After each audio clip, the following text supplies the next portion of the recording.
Good morning student, कैसे हैं आप सभी? ठीक हैं।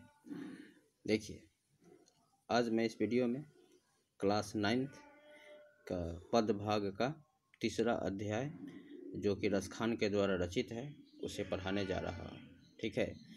पिछले प्रीवियस वीडियो में मैंने जो भी 2 पद भाग पढ़ाए हैं, कविता लिखाए हैं, आप उसे याद कर लीजिएगा अच्छे तरीके से। प्रत्येक पंक्ति को खुद पढ़कर उसका अर्थ निकालिएगा। मैंने अर्थ लिखवा दिया था। ठीक है। देखिए, अभी हम लोग पढ़ने वाले हैं, पाठ्य पुस्तक में भी देख लीजिए, रसखान के द्वारा रचित सवैया। ठीक है। कविता का ही एक भाग होता है, काव्यखंड का ही भाग होता है। इसमें 4 अवतरण है, 1, 2, 3 और एक पृष्ठ पीछे है। ठीक है। यह 4 अवतरण हम लोग को पढ़ना है और अभी हम लोग प्रारंभ करते हैं रसखान के बारे में पढ़ना और उसके बाद आते हैं हम लोग कविता की पंक्तियों पर। देखिए, रसखान, अब नाम से सोचिए, हिंदू हो सकते हैं या मुसलमान हो सकते हैं। ठीक है। देखिए, खान जुटा हुआ है। अब खान से आप लोग क्या समझ सकते हैं? खान एक होता है खजाना। और आइए पहले क्लियर कर लीजिए, आप लोग को ज़्यादा परेशानी नहीं देते हैं। रसखान का जन्म सन 1548 में हुआ माना जाता है। उनका मूल नाम सैयद इब्राहिम था और वे दिल्ली के आसपास के रहने वाले थे। कृष्ण भक्ति ने उन्हें ऐसा मुग्ध कर दिया कि गोस्वामी विट्ठल नाथ से दीक्षा ली और ब्रजभूमि में जा बसे। सन 1628 के लगभग उनकी मृत्यु हुई। ठीक है। सुजान, रसखान और प्रेम वाटिका उनकी उपलब्ध कृतियाँ हैं, मतलब उनके द्वारा लिखी एक अनुपम कृति। रसखान रचनावली के नाम से उनकी रचनाओं का संग्रह मिलता है।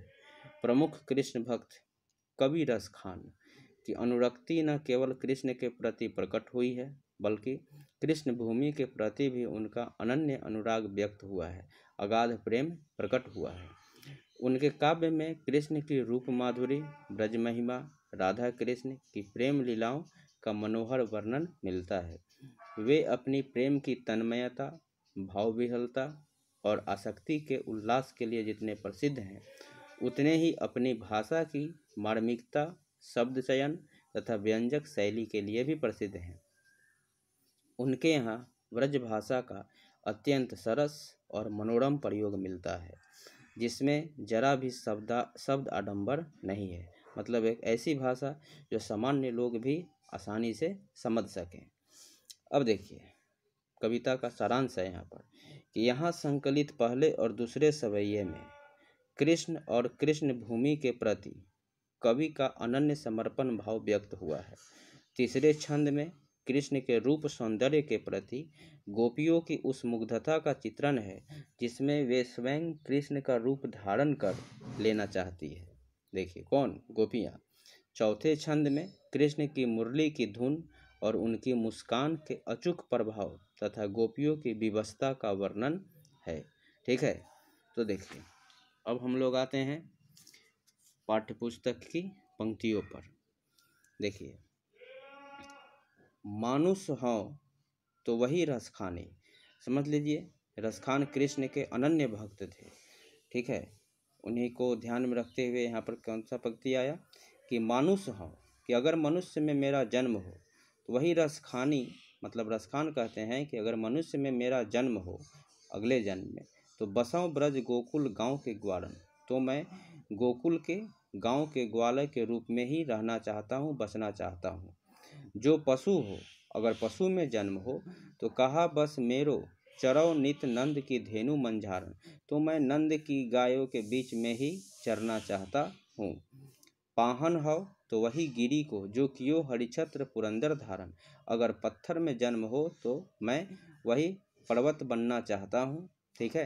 कौन सा पर्वत? जिस पर्वत को कृष्ण ने उंगली पर उठाया था।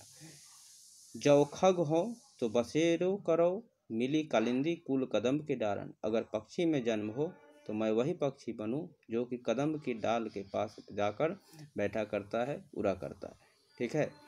यह पहला अवतरण का था।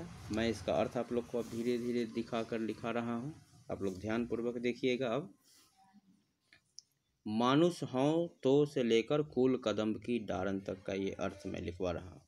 देखिए, कवि रसखान कृष्ण के प्रेम में इतना तल्लीन है, मतलब इतने व्यस्त हैं, इतने मग्न हैं। ठीक है, देखिए और मैं क्लियर कर देता हूँ वीडियो। कवि रसखान कृष्ण के प्रेम में इतना तल्लीन है कि उसकी इच्छा है यदि मैं मनुष्य के रूप में पुनः जन्म पाऊँ तो ब्रज और गोकुल गांव के ग्वालों के बीच ही रहूं। रसखान कहते हैं कि यदि मैं पशु के रूप में जन्म लूं तो नित्य नंद की गायों के बीच चरूं माने चरना।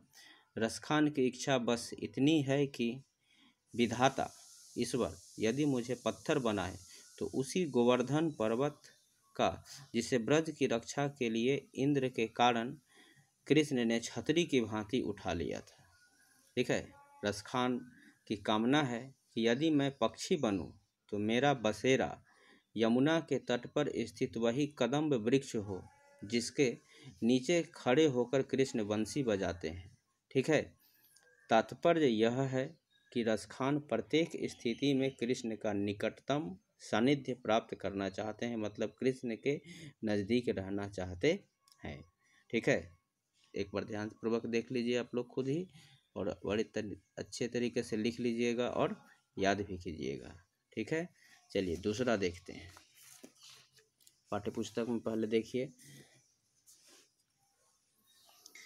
या लकुटी माने लाठी, अरु माने और, कमरिया माने कंबल।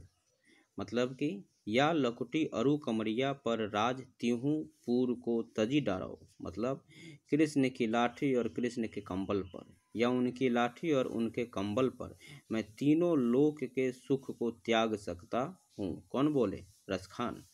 ठीक है, आठों सिद्धि नवों निधि के सुख नंद की गाय चराई बिसारो, मतलब 8 प्रकार की सिद्धि और 9 प्रकार की निधि जो होता है, जो खजाना होता है, मैं उन सभी सुखों को नंद की गाय को चराने में भूल जाना चाहता हूँ। रसखान कबो इन आँखिन सो, रसखान कहते हैं कि कब से इन आँखों में ब्रज का वन बाग तालाब बसा हुआ है, मैं उसे देखना चाहता हूँ या देखता ही रहता हूँ।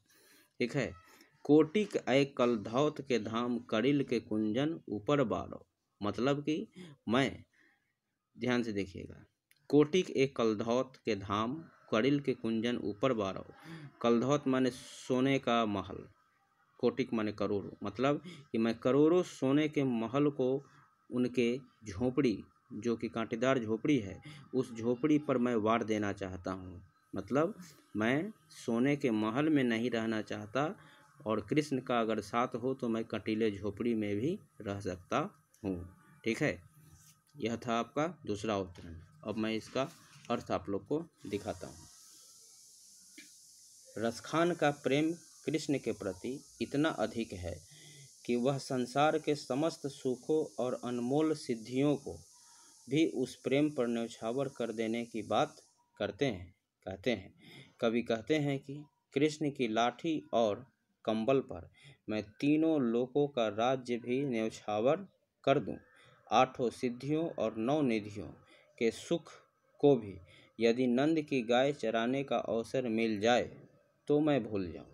रसखान कहते हैं कि यदि केवल एक बार भी इन आँखों से मैं ब्रजमंडल के वन बागों को देख पाऊं तो उन पर करिल के कुंजों पर सोने के बने करोड़ों भवनों को न्यौछावर कर दूं। ठीक है, यह 2 अवतरण का अर्थ आप लोगों ने देखा। अब हम लोग नेक्स्ट वीडियो में और जो बचे हुए 2 अवतरण है उसका अर्थ देखेंगे।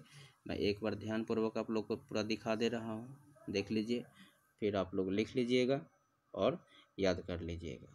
ठीक है, आज के लिए इतना ही, फिर मिलते हैं नेक्स्ट वीडियो में तीसरा और चौथा अवतरण के अर्थ के साथ। धन्यवाद।